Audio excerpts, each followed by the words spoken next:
Hello everyone. सो आज हम लोग नेक्स्ट चैप्टर की तरफ जाएंगे जो कि बेसिकली बेस्ड है सीक्वेंस एंड सीरीज पे। ठीक है ना।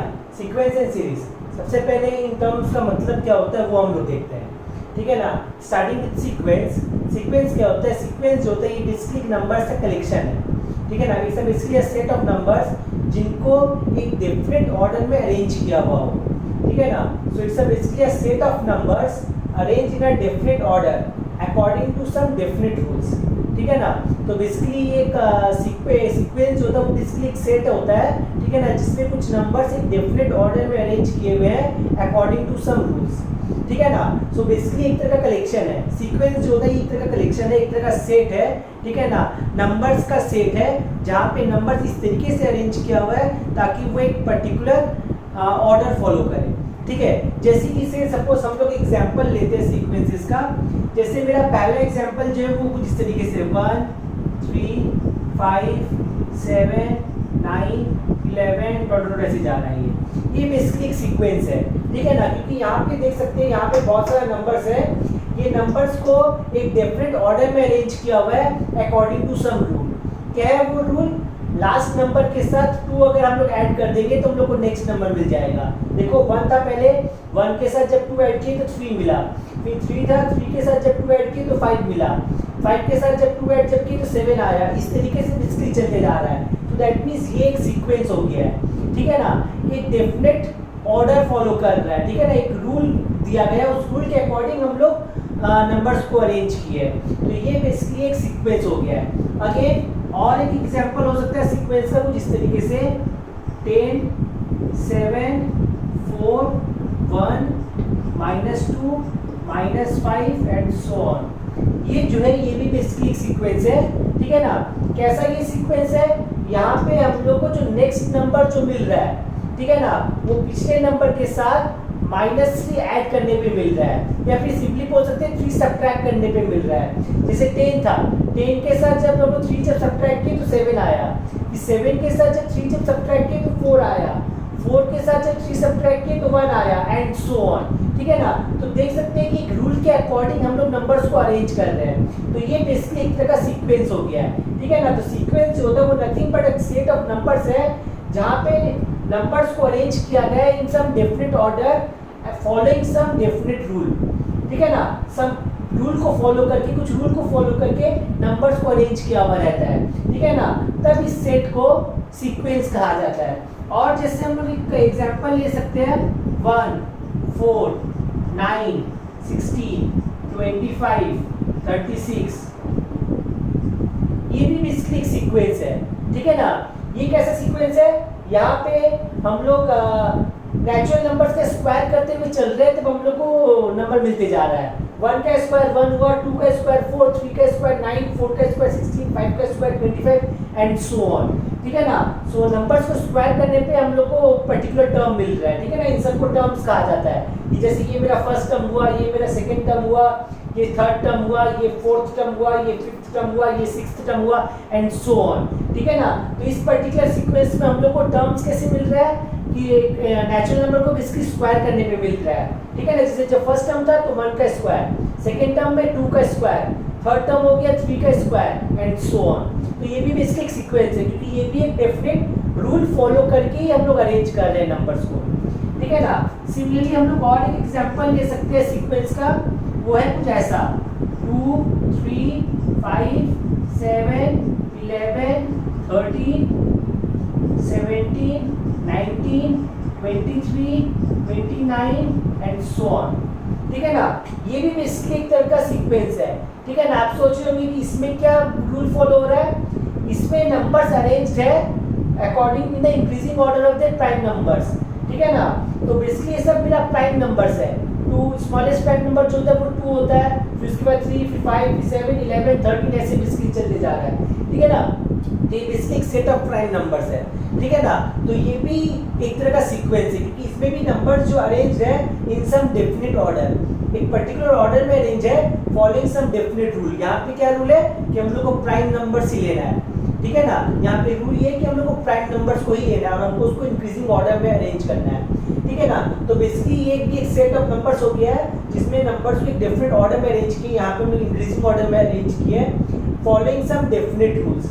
यहाँ पे हम लोग को सिर्फ प्राइम नंबर्स को ही लेना है, तो ये भी बेसिकली एक तरह का सीक्वेंस हो गया, ठीक है ना।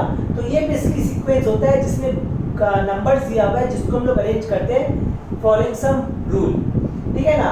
अब ये जो सीक्वेंस है, ये सीक्वेंस एक फाइनाइट सीक्वेंस भी हो सकता है, इनफाइनाइट सीक्वेंस भी हो सकता है, ठीक है ना। सीक्वेंस जो है वो फाइनाइट सीक्वेंस भी हो सकता है या फिर इनफाइनाइट सीक्वेंस भी हो सकता है, ठीक है ना। दोनों में से कोई भी हो सकता है, फाइनाइट भी हो सकता है, इनफाइनाइट भी हो सकता है। What do mean by finite sequence and infinite sequence? Finite sequence एक ऐसा सीक्वेंस है जिसमें सिर्फ फाइनाइट नंबर्स हो, ठीक है ना, फाइनाइट नंबर ऑफ एलिमेंट्स हो। जैसे मान लो कि अगर हम लोग ले collection of first 10 natural numbers, ठीक है ना, तो वो बेसिकली एक तरह का फाइनाइट सीक्वेंस हो जाएगा क्योंकि इसमें सिर्फ 10 नंबर्स है। जबकि इनफाइनाइट सीक्वेंस में infinite number of elements present रहेगा, ठीक है ना, तो वो बेसिकली इनफाइनाइट सीक्वेंस हो जाएगा। फाइनाइट सीक्वेंस एक ऐसा सीक्वेंस है जिसमें फाइनाइट नंबर ऑफ टर्म्स हो, जबकि इनफाइनाइट सीक्वेंस में इनफाइनाइट नंबर ऑफ टर्म्स होगा। टर्म्स क्या होते हैं ये ऑलरेडी बता दिए, ये मेरा फर्स्ट टर्म, ये सेकंड टर्म, ये थर्ड टर्म, ये फोर्थ टर्म, ये फिफ्थ टर्म, ये सिक्स्थ टर्म, ऐसे चलते जा रहा है, ठीक है ना। ये फर्स्ट टर्म, ये सेकंड टर्म, ये थर्ड टर्म, ये फोर्थ टर्म, ये fifth, sixth, seventh, eighth, ninth, tenth, इस तरीके से चलते जाएगा। तो जब फाइनाइट नंबर ऑफ टर्म्स होगा तब हम लोग बोलेंगे कि फाइनाइट सीक्वेंस है, और जब इनफाइनाइट नंबर ऑफ टर्म्स होगा तब हम लोग बोलेंगे कि वो एक इनफाइनाइट सीक्वेंस है। ये डिफरेंस है फाइनाइट सीक्वेंस और इनफाइनाइट सीक्वेंस में, ठीक है ना। सीक्वेंस का और एक क्लासिफिकेशन और एक टाइप होता है जिसको हम लोग प्रोग्रेशन बोलते हैं,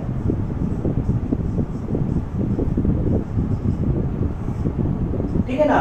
प्रोग्रेशन जो होता है ये बेसिकली तरह का सीक्वेंस ही होता है, ठीक है ना। हम लोग ऐसा बोल सकते हैं कि all progressions are sequence but all sequence are not progressions, ठीक है ना।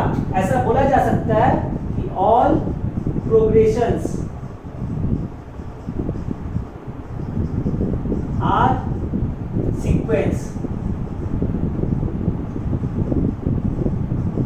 but the reverse is not true, ठीक है ना। ऐसा कहा जा सकता है कि all progressions are sequence but the reverse is not true, that means all sequences are not progressions, ठीक है ना। तो sequence और progression में क्या डिफरेंस है? सीक्वेंस जो प्रोग्रेशन जो होता है वो एक ऐसा सीक्वेंस होता है जिसमें हम लोग इसके टर्म्स को एक्सप्लिसिटली डिटरमाइन कर सके, ठीक है ना। जैसे मान लो कि हम लोग को दिया हुआ है एक सीक्वेंस, ये फर्स्ट टर्म है, ये सेकंड टर्म है, ये थर्ड टर्म है, ये फोर्थ टर्म है, ये फिफ्थ टर्म है एंड सो ऑन। तो इसके टर्म्स को जैसे से सपोज अगर इसके nth टर्म को अगर हम लोग निकालना चाहे, अगर इसके nth टर्म को अगर हम लोग n के टर्म्स में अगर एक्सप्रेस कर सके तो वो बेसिकली एक प्रोग्रेशन हो जाएगा, ठीक है ना। प्रोग्रेशन एक ऐसा सीक्वेंस है जिसमें हम लोग टर्म्स को एक्सप्लिसिटली डिटरमाइन कर सके बाय सम मैथमेटिकल एक्सप्रेशन, ठीक है ना। एक मैथमेटिकल एक्सप्रेशन के थ्रू जब हम लोग उसके जनरल टर्म को एक्सप्रेस कर सके तब हम लोग को वो सीक्वेंस प्रोग्रेशन कहलाएगा, ठीक है ना। जैसे कि इस पर्टिकुलर एग्जांपल में यहाँ पर मैं सीक्वेंस का 4 एग्जांपल लिए थे। यहाँ पे जो पहला 3 जो है, ठीक है ना, पहला 3 जो है सीक्वेंस, ये 3 सीक्वेंस प्रोग्रेशन है, लेकिन चौथा वाला जो है ये प्रोग्रेशन नहीं है, ठीक है ना। चौथा वाला जो है ये प्रोग्रेशन नहीं है।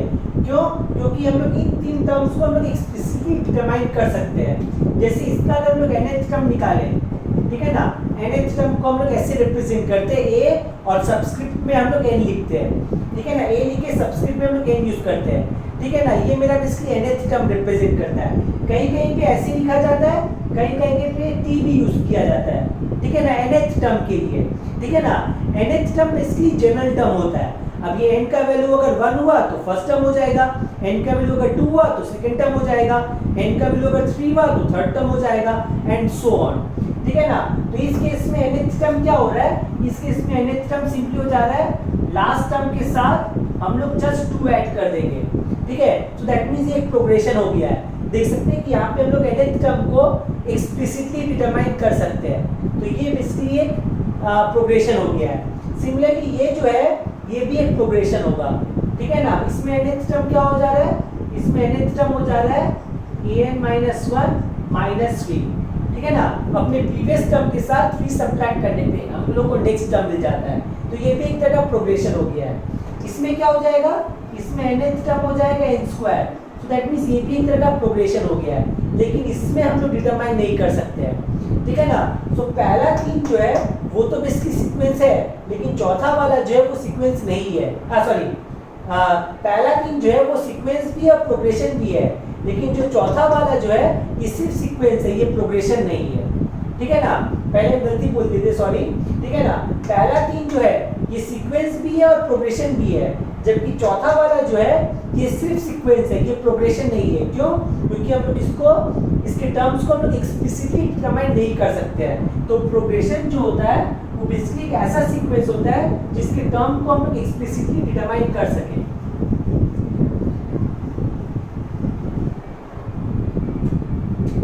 ठीक है ना। So progression is a sequence,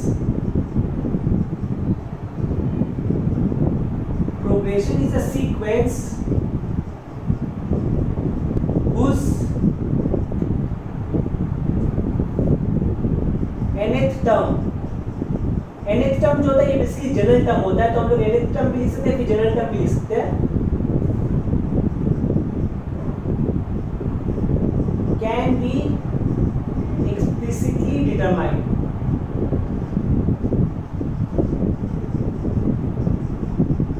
ठीक है, ऐसा सीक्वेंस को हम लोग प्रोग्रेशन बोलते हैं, क्लियर, जिसके हम लोग जनरल टर्म को हम लोग एक मैथमेटिकल एक्सप्रेशन के थ्रू एक्सप्रेस कर सकें, ठीक है ना। ये सीक्वेंस था। नेक्स्ट हम लोग जाते हैं सीरीज। सीरीज क्या हो जाता है, अगर इन सारे टर्म्स को, ठीक है ना, सीक्वेंस के सारे टर्म्स को अगर हम प्लस से अगर कनेक्ट कर दे तो हम लोग को बेसिक सीरीज मिल जाएगा, ठीक है ना। सो दैट मींस सीरीज, जिसको हम लोग एस से रिप्रेजेंट करते हैं, ये सिंपली सारे टर्म्स को, ठीक है ना, A1 मतलब फर्स्ट टर्म हो गया, A2 मतलब सेकंड टर्म, A3 मतलब third term, A4, A5 and so on, ठीक है ना। तो सीक्वेंस के सारे टर्म्स को अगर हम प्लस के हेल्प से अगर कनेक्ट कर दे तब हम लोग को एक सीरीज मिल जाएगा, क्लियर। सारे टर्म्स को प्लस के हेल्प से कनेक्ट करना है तब हम लोग को एक सीरीज मिल जाता है। सो ये बेसिकली डेफिनेशन है सीक्वेंस और सीरीज का, ठीक है ना। तो हम लोग के सिलेबस में फिलहाल 2 तरीके का प्रोग्रेशन है, ठीक है ना। कौन कौन सा प्रोग्रेशन है, एक तो है अरिथमेटिक प्रोग्रेशन जिसको हम लोग शॉर्ट फॉर्म में एपी भी बोलते हैं, और एक है ज्योमेट्रिक प्रोग्रेशन जिसको जीपी भी कहा जाता है, ठीक है ना। आज के क्लास में हम लोग अरिथमेटिक प्रोग्रेशन पे कंसंट्रेट करेंगे, नेक्स्ट क्लास में हम लोग ज्योमेट्रिक प्रोग्रेशन देखेंगे, ठीक है।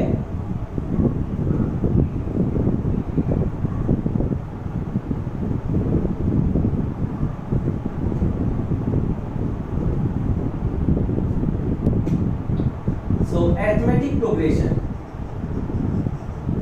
हम ऑलरेडी प्रोग्रेशन का डेफिनेशन बता चुके हैं कि प्रोग्रेशन क्या होता है। सो अरिथमेटिक प्रोग्रेशन क्या होता है ये हम लोग नेक्स्ट देखेंगे।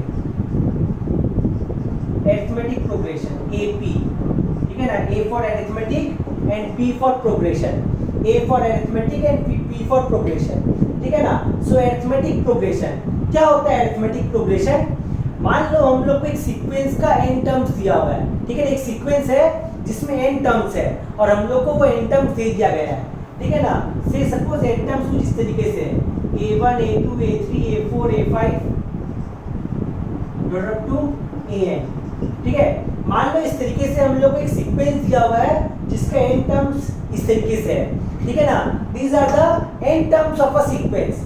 a1 जो हो गया वो मेरा फर्स्ट टर्म है, a2 जो हो गया सेकंड टर्म है, a3 जो हो गया थर्ड टर्म है एंड सो ऑन। सो से सपोज इस तरीके से हम लोग एक सीक्वेंस दिया हुआ है, तो हम लोग कब बोलेंगे कि ये सीक्वेंस एपी में है, ठीक है ना। So it is said to be in AP, AP मतलब अरिथमेटिक प्रोग्रेशन, ठीक है ना। So it is said to be in AP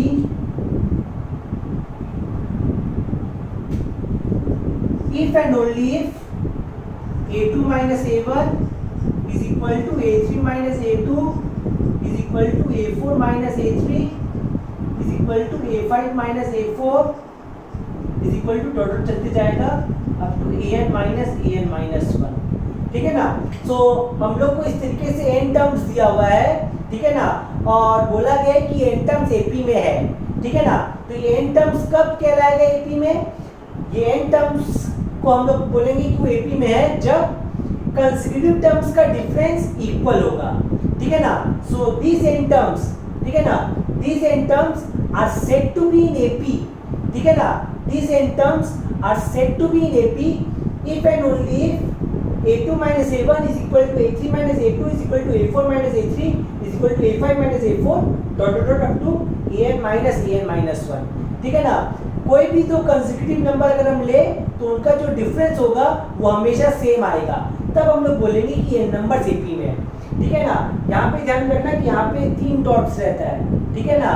अक्सर स्टूडेंट लोग बहुत सारे डॉट बिठा देते हैं, हालांकि उसमें कुछ गलती नहीं होगा, लेकिन just for a general knowledge यहाँ पर हमेशा 3 डॉट्स होता है। देखो हर जगह 3 डॉट्स बिठाया जाता है।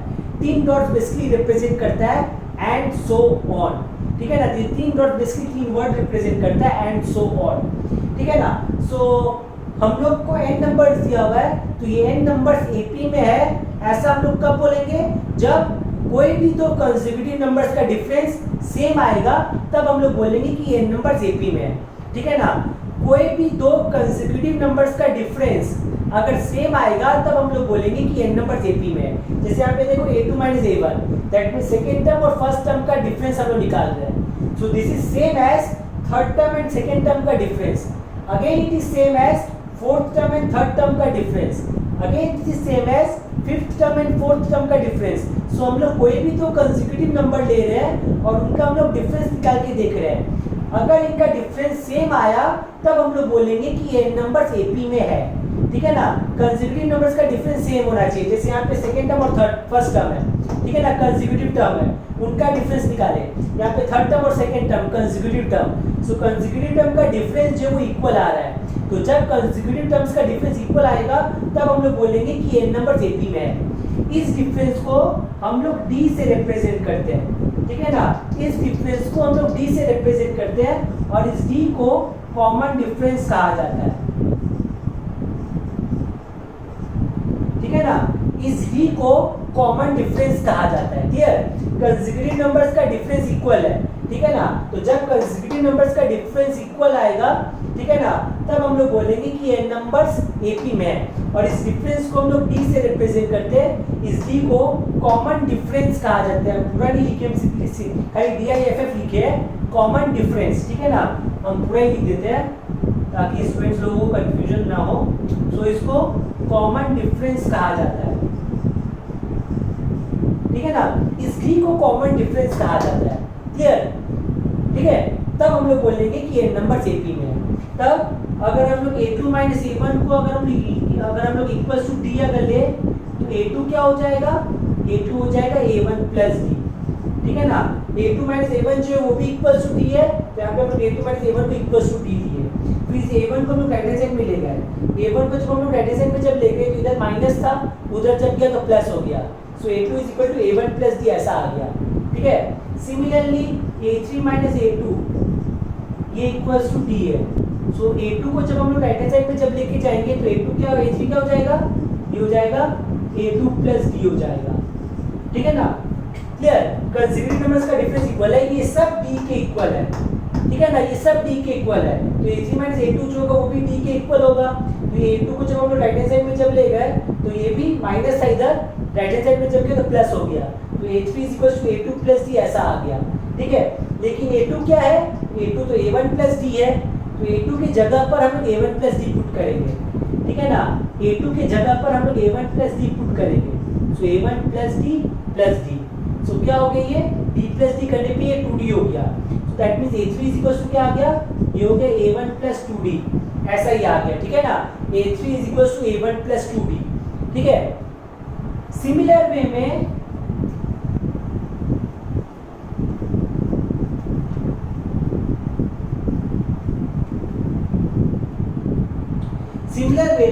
जब हम लोग A4 माइनस A3 को जब हम लोग D के इक्वल लेंगे, ठीक है ना, A4 माइनस A3 जो है वो भी तो D के इक्वल है, तब A4 क्या निकलेगा, A3 को जब हम राइट साइड में जब ले जाएंगे, तो A4 is equal to A3 plus D, ऐसा ही आ जाएगा। लेकिन A3 क्या है, A3 है A1 प्लस 2D है, तो A3 के जगह पर हम लोग A1 प्लस 2D लिखेंगे। सो A1 plus 2D plus D, ठीक है। सो 2D प्लस D क्या हो जाएगा, ये 3D हो जाएगा। दैट मींस A4 क्या हो गया, A4 सिंपली हो गया A1 प्लस 3D, ऐसा आ गया, ठीक है। सो पैटर्न देखो, जब हम लोग सेकेंड टर्म जब निकाल रहे हैं तब खाली a1 प्लस डी है। जब थर्ड टर्म जब निकाले, ठीक है, ये थर्ड टर्म है, जब थर्ड टर्म जब निकाले तो a1 प्लस 2d आया। जब फोर्थ टर्म जब निकाले तो a1 प्लस 3d आया। सिमिलर वे में जब फिफ्थ टर्म जब निकालेंगे तो ये a1 प्लस 4d आएगा, ठीक है ना।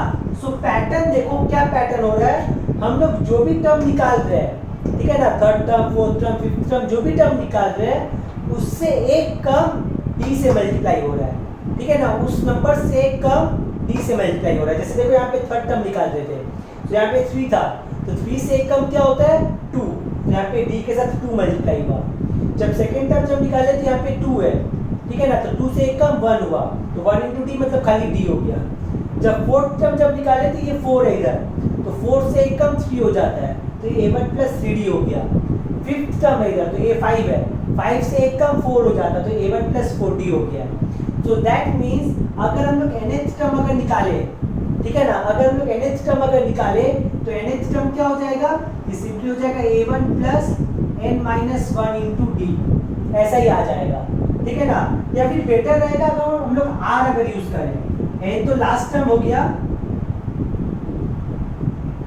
अगर हम लोग rth टर्म अगर निकालेंगे तो हो जाएगा a1 plus r minus 1 into D, ठीक है ना। यहाँ पे r है तो r से जब एक कम करेंगे तो r माइनस 1 हो जाएगा। तो ये सब पैटर्न देख के हम लोग क्या बोल सकते हैं, इसका जो rth टर्म होगा वो a1 plus r minus 1 into D हो जाएगा। तो ये जो हो गया ना, ये जनरल टर्म का फॉर्मूला हो गया है।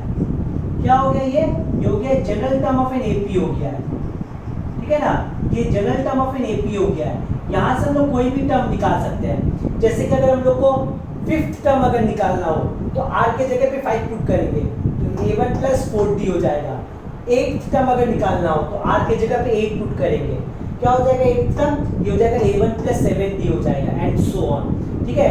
तो कोई भी टर्म अगर निकालना हो, 15th term, 20th term, 25th term, कोई भी टर्म अगर निकालना हो तो d के साथ यहाँ पे r के जगह पे जस्ट हम लोग वो नंबर पुट कर देंगे, ठीक है। तो ये जो हो गया ये मेरा general term of an AP का फॉर्मूला हो गया, ठीक है, a1 plus r minus 1 into D. इससे इस फॉर्मूला से हम लोग कोई भी टर्म फाइंड आउट कर सकते हैं एपी का।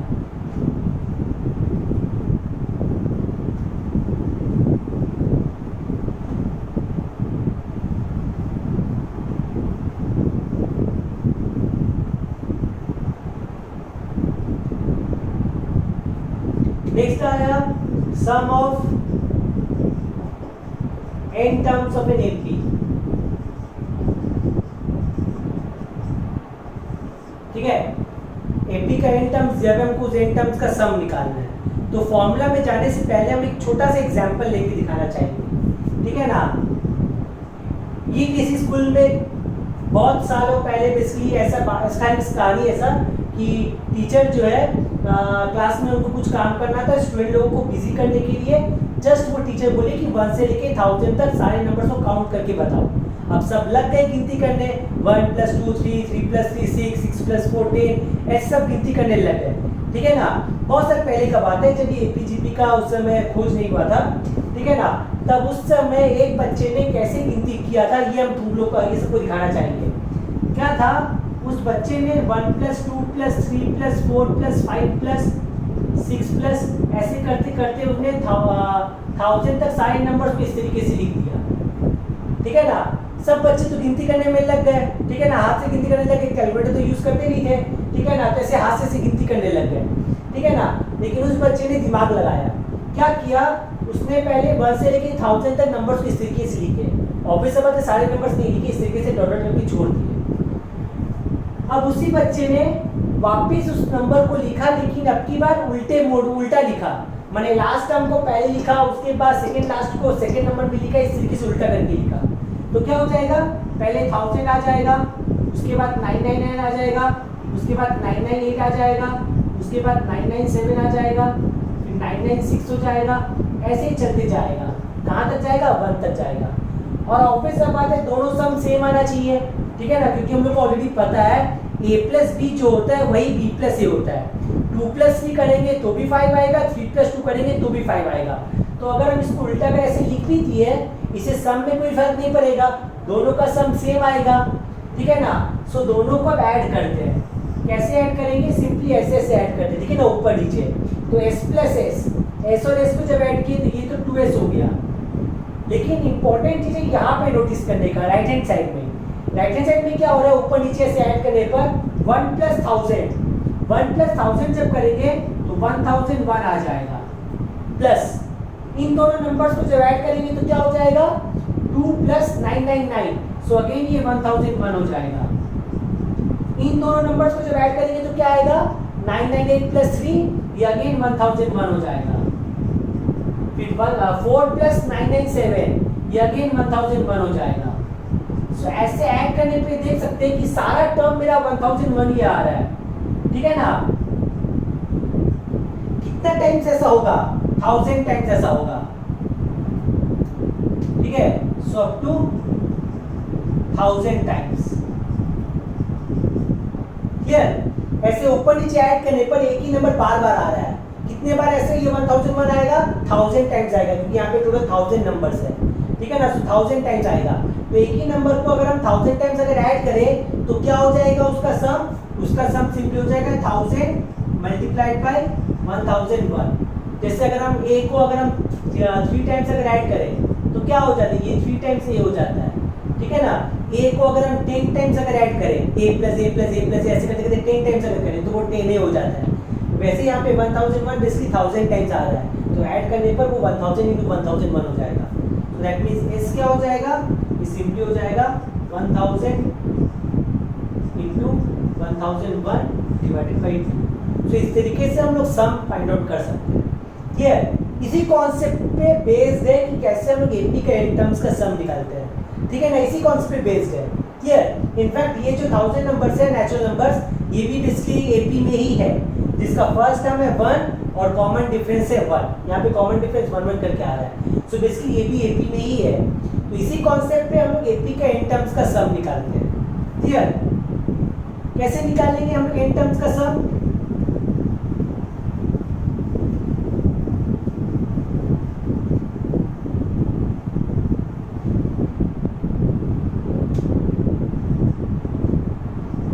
a1 plus a1 plus d plus a1 plus 2d plus ऐसे चलते जाएगा up to a1 plus n minus 1 into d, ठीक है ना। हमको n टर्म्स का सम निकालना है, तो लास्ट टर्म जो होगा वो तो nth टर्म होगा, nth टर्म जब निकालेंगे तो d के साथ क्या मल्टीप्लाई होगा, n माइनस 1। जैसे जनरल टर्म का फॉर्मूला बताए थे अभी कुछ देर पहले, rth टर्म जब निकालते हैं तो d के साथ r माइनस 1 मल्टीप्लाई होता है, तो nth टर्म निकालते समय d के साथ n माइनस 1 मल्टीप्लाई होगा। फिर इसी को जब हम उल्टा करके लिखेंगे तो पहले क्या जाएगा, पहले तो हो जाएगा a1 plus n minus 1 into D, ऐसा आ जाएगा, ठीक है ना। ठीक इसके पहले कौन सा टर्म था, n माइनस 1th टर्म था, n माइनस 1th टर्म जब निकालेंगे तो d के साथ क्या मल्टीप्लाई होगा, n माइनस 2,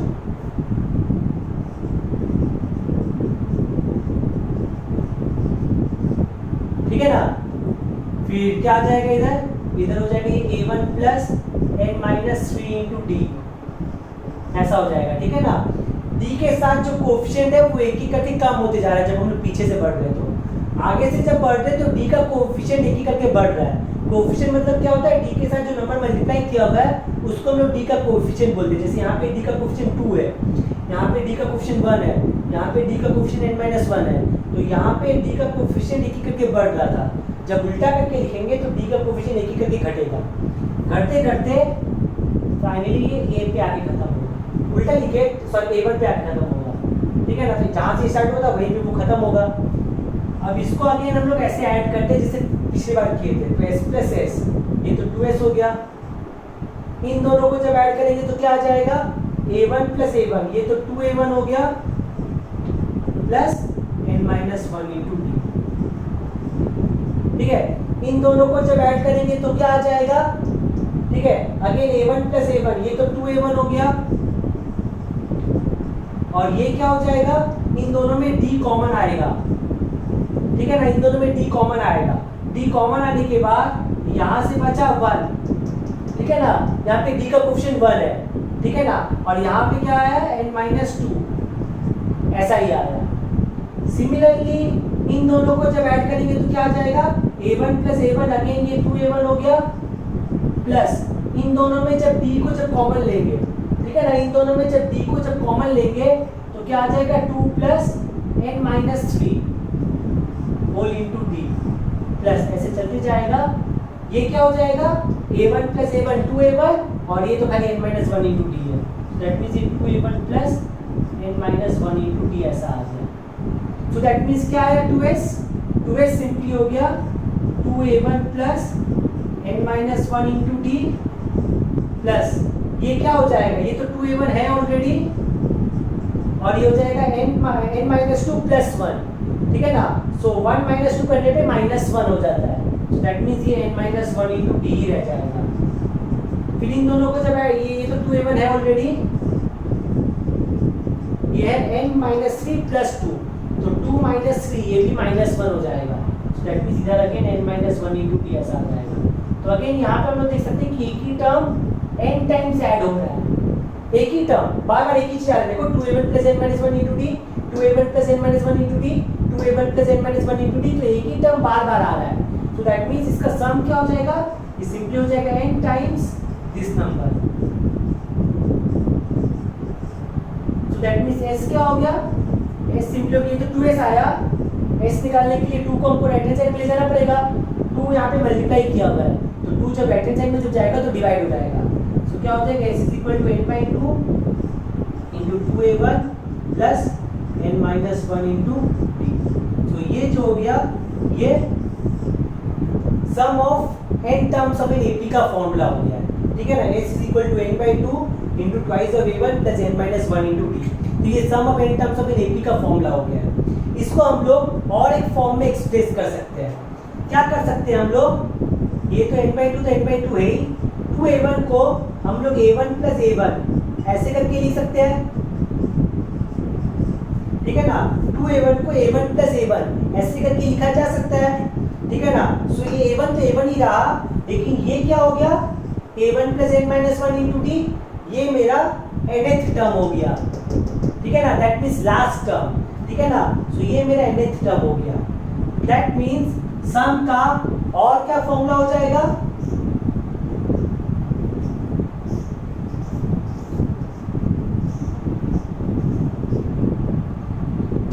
सम का और एक फॉर्मूला हो जाएगा n/2 into a1 plus an, that means sum is equal to n/2 into first term plus last term. दो में से हम लोग कोई भी फॉर्मूला यूज कर सकते हैं, ठीक है ना, इन दोनों में से कोई भी फॉर्मूला यूज किया जा सकता है, ये वाला भी यूज किया जा सकता है और ये वाला भी यूज किया जा सकता है सम कैलकुलेट करने के लिए, ठीक है ना। तो इस तरीके से sum of n terms of an AP find out करने का दो फॉर्मूला हो गया, क्लियर।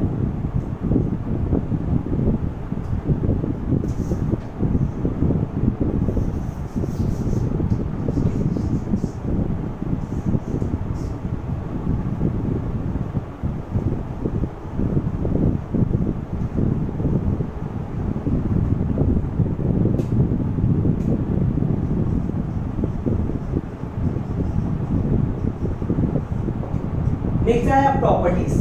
वैसे तो एपी का बहुत सारा प्रॉपर्टीज हो सकता है, लेकिन हम लोग को फिलहाल सिर्फ दो प्रॉपर्टी से ही मतलब है, ठीक है ना। प्रॉपर्टीज क्या क्या हो सकता है, जैसे कि से सपोज हम लोग को दो एपी दिया हुआ है, ठीक है ना, दो सीक्वेंसेस दिया हुआ है, दोनों ही सीक्वेंस एपी में है, ठीक है ना। तो उन दोनों सीक्वेंसेस का जो सम होगा या डिफरेंस जो होगा वो भी बेसिकली एपी में ही होगा, ठीक है ना। ऐसा कुछ कुछ प्रॉपर्टीज है सीक्वेंस एपी का, ठीक है ना। लेकिन हम लोग को फिलहाल मतलब है सिर्फ दो प्रॉपर्टी से, ठीक है। जनरली इन दो प्रॉपर्टी पे बहुत सवाल पूछते हैं। क्या क्या दो प्रॉपर्टी है, पहला तो आया if sum of three numbers in AP is given, ठीक है ना। हम लोग को बोला गया कि तीन नंबर्स एपी में है और हमको उन तीन नंबर्स का सम दे दिया गया है, ठीक है ना। हम लोग को बोला गया कि तीन नंबर्स एपी में है और हमको उन तीन नंबर्स का सम दे दिया गया है, ठीक है ना। तब हम लोग तीन नंबर्स को क्या लेंगे, so take the three numbers to be, जब हम लोग को बोला गया हो कि तीन नंबर्स एपी में और हमको तीन नंबर्स का सम दे दिया गया है, ठीक है ना, तब हम लोग उन तीन नंबर्स को हम लोग क्या लेंगे, a माइनस डी, a और a प्लस डी, ठीक है ना। हम लोग को बोला गया कि 3 नंबर्स एपी में है और हमको 3 नंबर्स का सम दे दिया गया है, तो हम लोग 3 नंबर्स को इस तरीके से पकड़ लेंगे। ऐसा क्यों कर रहे हैं? क्योंकि हम लोग को इन तीनों नंबर्स का तो सम दिया हुआ है ना। इन तीनों नंबर्स को जब हम लोग ऐड करेंगे तो डी का टर्म कट जाएगा, तो हम लोग को ए मिल जाएगा, तो सॉल्व करने में आसानी होगा। तो यहाँ पे मेरा फर्स्ट टर्म क्या है? बी केयरफुल, यहाँ पे फर्स्ट टर्म मेरा ए नहीं, यहाँ पे फर्स्ट टर्म मेरा a माइनस डी है, जबकि कॉमन डिफरेंस जो है वो d है। ठीक है, ऐसा केस होगा जब हम लोग को 3 नंबर्स का सम दिया हुआ रहेगा। तो सिमिलरली जब 4 नंबर्स का सम दिया हुआ रहेगा तो क्या करेंगे? If sum of 4 numbers in AP is given, ठीक है ना।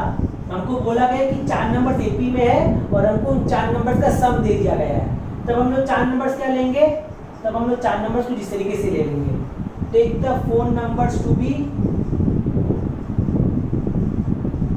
a minus 3d, a minus d, a plus d and a plus 3d। ठीक है ना।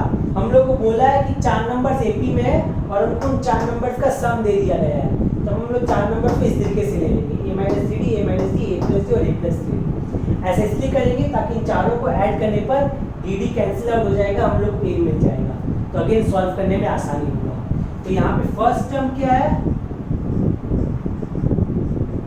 यहाँ पे फर्स्ट टर्म जो है वो a माइनस 3d है। बी केयरफुल, ये मेरा फर्स्ट टर्म है, ठीक है ना, ये मेरा फर्स्ट टर्म है a माइनस 3d। और कॉमन डिफरेंस क्या है? ये तो और भी एकदम देखने लायक चीज है। इस केस में कॉमन डिफरेंस जो है वो d नहीं, इस केस में कॉमन डिफरेंस 2d है, ठीक है ना।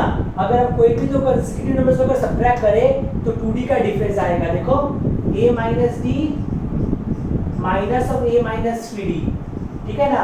Second term minus first term जब करेंगे तो क्या हो जाएगा?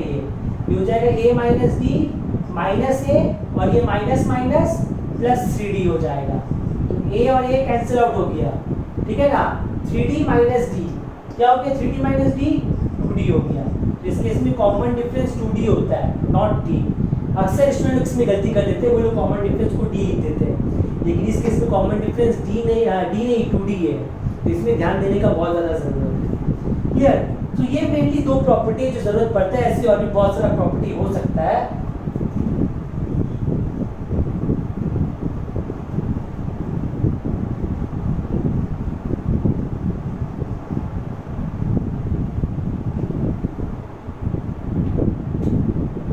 नेक्स्ट आया अरिथमेटिक मीन,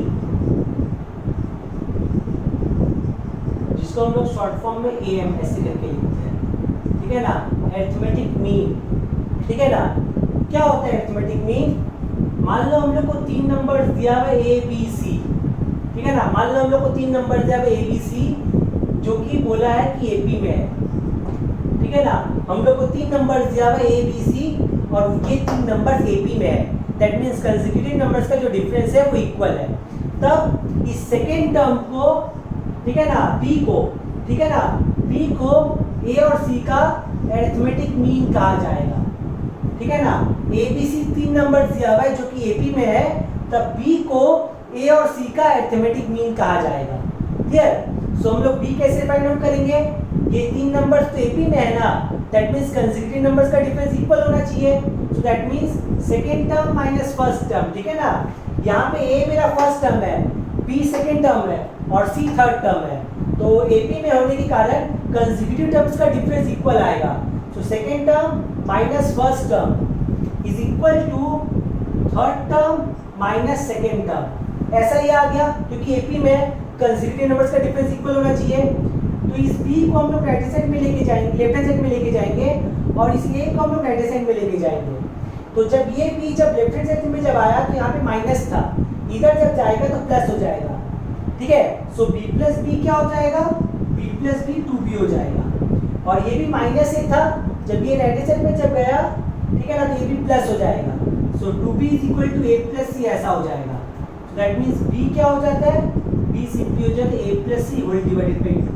सो ये जो हो गया, ये अरिथमेटिक मीन निकालने का तरीका हो गया।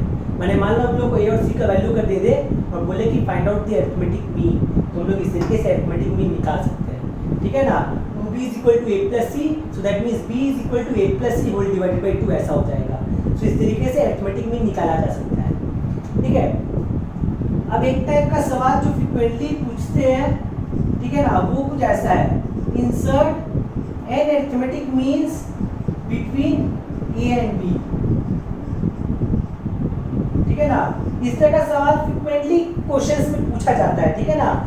दो नंबर दे दिया गया a और b और बोला है इन दो नंबर्स के बीच में हम लोग को n अरिथमेटिक मीन्स को इंसर्ट करना है, ठीक है ना। इस स्टेटमेंट का मतलब क्या हुआ, insert n arithmetic means between a and b। इस स्टेटमेंट का मतलब हुआ कि हम लोग को दो नंबर्स दिया हुआ a और b, ठीक है ना। हम लोग को दो नंबर्स दिया हुआ a और b, इन दो नंबर्स के बीच में, ठीक है ना, इन दो नंबर्स के बीच में हम लोग को n नंबर्स को इंसर्ट करना है। इन दो नंबर्स के बीच में हम लोग को n नंबर्स को इस तरीके से इंसर्ट करना है सच दैट ये AP में हो जाए, ठीक है। ये होता है इस स्टेटमेंट का मतलब, ठीक है। Insert n arithmetic means between a and b, that means हम लोग को a और b दो नंबर दिया हुआ है, इन दो नंबर्स के बीच में हम लोग को a1 a2 a3 a4 a5 dot to an इस तरीके से n नंबर्स को इंसर्ट करना है सच दैट ये टोटल जो सीक्वेंस है, ये टोटल सीक्वेंस AP में हो जाए, ठीक है ना। तो AP में हो जाए तो हम लोग को ये n नंबर्स फाइंड आउट करना है। इस n नंबर्स का वैल्यू हम लोग को फाइंड आउट करना है।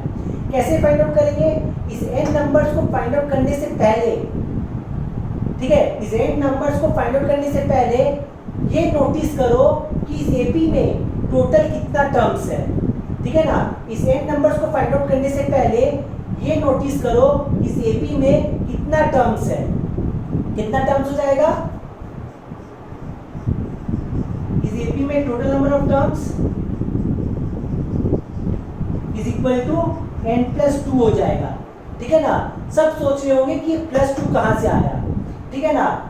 हम लोग a और b के बीच में हम लोग n नंबर्स को इंसर्ट कर रहे थे, दैट मींस a1 से लेके an तक, सो n टर्म्स तो यही हो गया, ठीक है। n नंबर जो लोग इंसर्ट कर रहे हैं a1 a2 a3 a4 dot to an, so n terms तो यही हो गया।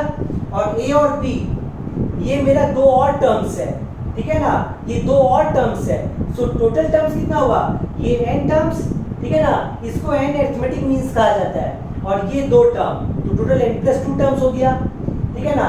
सो इस n अरिथमेटिक मीन्स को फाइंड आउट करने से पहले हम लोग को कॉमन डिफरेंस d निकालना पड़ेगा।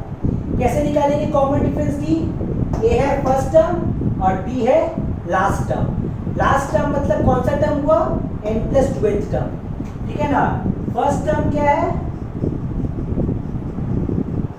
फर्स्ट टर्म है a, ठीक है ना, इस AP का फर्स्ट टर्म a है और लास्ट टर्म क्या है, इस AP का जो लास्ट टर्म है वो है b, ये इस AP का लास्ट टर्म है और ये जो n नंबर जो लोग इंसर्ट कर रहे हैं ये n अरिथमेटिक मीन्स है, क्लियर। सो लास्ट टर्म है b, लास्ट टर्म मतलब कौन सा टर्म हुआ, n प्लस 12th टर्म, ठीक है ना। सो b जो है वो n प्लस 12th टर्म है, तो इस n टर्म्स को फाइंड आउट करने से पहले हम लोग को d निकालना पड़ेगा। कैसे निकालेंगे, b is equal to a plus n plus 2 minus 1 into d, ऐसा रिलेशन हो जाएगा, ठीक है। General term of an AP क्या था, general term of an AP rth term is equal to a1 plus r minus 1 into d, ठीक है ना। तो a1 मतलब इसकी फर्स्ट टर्म था, तो यहाँ पे फर्स्ट टर्म है a, तो यहाँ पे हम लोग a लिखे। r मतलब जो टर्म हम लोग निकाल रहे हैं, जैसे यहाँ पे b मेरा n प्लस 12th टर्म है, तो r की जगह पे हम लोग n प्लस 2 पुट किए।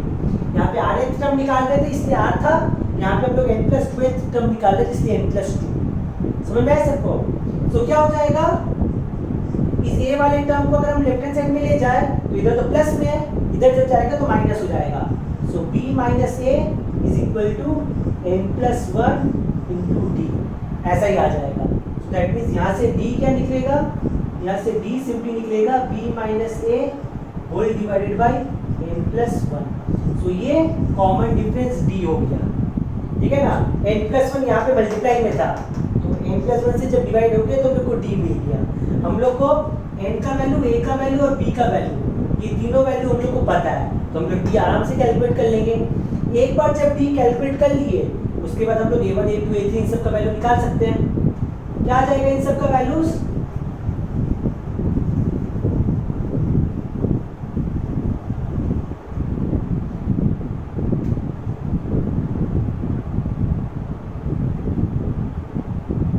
a1, ठीक है, कंफ्यूज मत हो जाना। जो हम एपी में जो यूज की थी नोटेशन, वहां पे a1 बेसिकली मेरा फर्स्ट टर्म रिप्रेजेंट कर रहा था, यहाँ पे a1 मेरा फर्स्ट अरिथमेटिक मीन रिप्रेजेंट कर रहा है।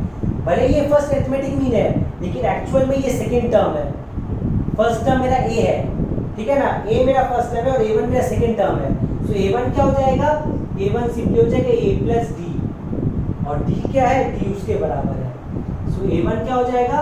ये सिंपली हो जाएगा a plus b minus a whole divided by a plus 1। ऐसे ही a1 आ जाएगा। a2, ठीक है, a2 सेकंड टर्म नहीं है, a2 यहाँ पे 2 बेसिकली रिप्रेजेंट कर रहा है कि सेकंड अरिथमेटिक मीन है, लेकिन एक्चुअल में ये थर्ड टर्म है, ठीक है ना, first term, second term, third term. So a2 मेरा थर्ड टर्म है। a2 थर्ड टर्म होने के कारण क्या हो जाएगा? ये a प्लस 2d हो जाएगा। थर्ड टर्म है ना, तो 3 से एक कम तो 2 होता है, तो d के साथ 2 मल्टीप्लाई हुआ, सो ये a प्लस 2d ऐसे करके आया। सो दैट मींस a3 क्या होगा? a2 क्या हो जाएगा? हो जाएगा a plus twice of b minus a whole divided by n plus 1, ऐसा ही आया। सिमिलरली a3, ठीक है, a3 थर्ड अरिथमेटिक मीन है लेकिन एक्चुअल में है वो fourth term, first second third fourth. So that means a3 क्या हो जाएगा? ये हो जाएगा a plus 3d। That means a3 क्या हो जाएगा? हो जाएगा a plus thrice of b minus a whole divided by n plus 1, ठीक है ना। इस तरीके से हम लोग एक एक करके सारा अरिथमेटिक मीन्स निकाल सकते हैं, ठीक है ना। सो कंफ्यूज मत हो जाना, पहले ही बोल दे रहे हैं, यहाँ पे a1 a2 a3 a4 ये सब basically first second third fourth arithmetic means है रेस्पेक्टिवली, टर्म्स नहीं है। a4 क्या हो जाएगा? a4 फोर्थ अरिथमेटिक मीन है लेकिन एक्चुअल में वो फिफ्थ टर्म होगा। a5 फिफ्थ अरिथमेटिक मीन है लेकिन एक्चुअल में वो सिक्स्थ टर्म होगा, एंड सो ऑन। तो इस पे थोड़ा कॉन्सेंट्रेट करने का बहुत ज़्यादा ज़रूरत है। क्लियर? यहाँ पे ये जो a1 a2 a3 से यूज़ किया जा रहा है, ये सिर्फ अरिथमेटिक मीन के यूज़ किया जा रहा है, ये सब टर्म्स नहीं है। फर्स्ट टर्म a है, सो a1 मेरा सेकंड टर्म होगा, a2 थर्ड टर्म होगा, a3 fourth, a4 5, a5 sixth, a6 seventh term, and so on. n जो होगा वो n प्लस 1th टर्म हो जाएगा, ठीक है। सो ये अरिथमेटिक मीन का केस था। अब इस पर्टिकुलर एक्सरसाइज में 3 फॉर्मूला फ्रीक्वेंटली यूज में आता है, ठीक है ना। उसका प्रूफ इतना इंपॉर्टेंट नहीं है, ठीक है ना, खाली बस फॉर्मूला ध्यान रखने का बहुत ज़्यादा ज़रूरत है, ठीक है ना। ये तीनों फॉर्मूला चाहे तो मैथमेटिकल इंडक्शन बोल की चैप्टर है, ठीक है ना, उससे प्रूफ किया जा सकता है, ठीक है। लेकिन फिलहाल के लिए स्टूडेंट्स लोग खाली इन 3 फॉर्मूला को याद रख सकते हैं। क्या ये 3 फॉर्मूला? सबसे पहले तो आया sum of first 10 natural numbers, ठीक है ना। सम ऑफ फर्स्ट 10 नेचुरल नंबर्स का फॉर्मूला क्या हो जाता है? Sum of first 10 natural numbers 1 + 2 + 3 + 4 + 5 + dot of 2 n, ठीक है ना। नेचुरल नंबर 1 से स्टार्ट होता है, तो सम ऑफ फर्स्ट 10 नेचुरल नंबर्स मतलब 1 से लेकर n तक हमको सारे नंबर्स को ऐड करना है। क्या हो जाता है ये सिंपली हो जाता है n × n + 1 whole divided by 2, ठीक है ना। ये sum of first 10 natural numbers का फॉर्मूला है। सिमिलरली नेक्स्ट आया sum of squares of first 10 natural numbers, ठीक है ना। फर्स्ट 10 नेचुरल नंबर्स का स्क्वायर्स का सम।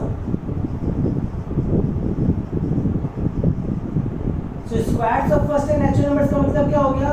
1 का स्क्वायर प्लस 2 का स्क्वायर प्लस 3 का स्क्वायर प्लस 4 का square dot of 2 n square, ठीक है ना। ये हुआ squares of first 10 natural numbers का मतलब। इसका फॉर्मूला क्या होता है? इसका फॉर्मूला सिंपली होता है n × n + 1 × 2n + 1 whole divided by 6। ये स्क्वायर्स का सम का फॉर्मूला होता है, squares of first 10 natural numbers. और तीसरा जो आया, जो आखिरी फॉर्मूला है, वो है sum of cubes of first 10 natural numbers,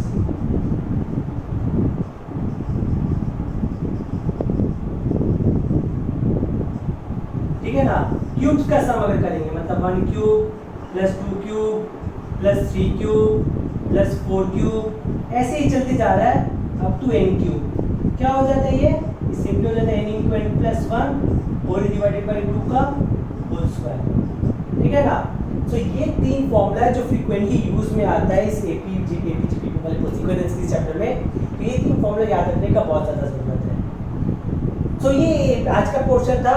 next class में हम लोग ज्योमेट्रिक प्रोग्रेशन पे डील करेंगे। Thank you everyone.